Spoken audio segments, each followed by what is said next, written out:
Hello everyone, good morning. যদিও আজকে আমার মর্নিংটা একটু লেটেই হয়েছে, যেহেতু আজকে সানডে মানেই তো সব কিছুর ছুটি, তাই একটু সকাল সকাল বেরিয়েছিলাম। আর বাড়ি আসার সময় সেরা পরোটা আর একটা ডিম আমলেট খেয়েছিলাম। আজকে যেহেতু মাথায় শ্যাম্পু করবো, তাই স্নান করার 1 ঘন্টা আগে ফ্ল্যাক্সিড জেলটা লাগিয়েছিলাম। ওই যে বলেছিলাম উইকে একবার হলেও আমি মাথায় দেওয়ার চেষ্টা করবো এটা।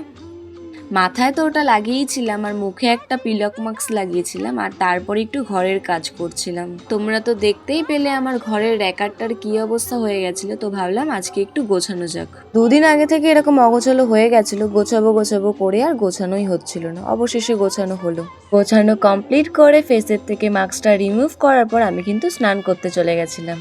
এই যে এই অরেঞ্জ কালারের নাইটিটা দেখছো, এটা দুদিন আগেই বাবা আমাকে এনে দিয়েছে। কালারটা কিন্তু আমার কাছে বেশ ভালো লেগেছে। স্নান করে আসার পর চুলটা ভালো করে মুছে নিয়ে তারপরে আঁচড়ে নিলাম একটু।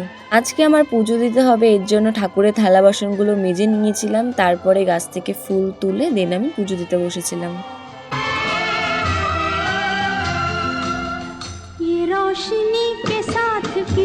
দুপুরে ভাত খেয়ে কিন্তু একটু টানা ঘুমিয়েছিলাম, আর সন্ধ্যাবেলা ঘুম থেকে উঠে দেখি বাবা আমার জন্য পাঁপড় আর বাদাম নিয়ে এসেছিল। পাঁপড়টা অল্পই খেয়েছি, যেহেতু তেলে ভাজা এর জন্য। আর রাতে একটা বাড়িতে আমাদের নেমন্তন্ন ছিল, তো সেখানে যাওয়ার জন্য কুর্তিটা বের করেছি, এটাই পরবো।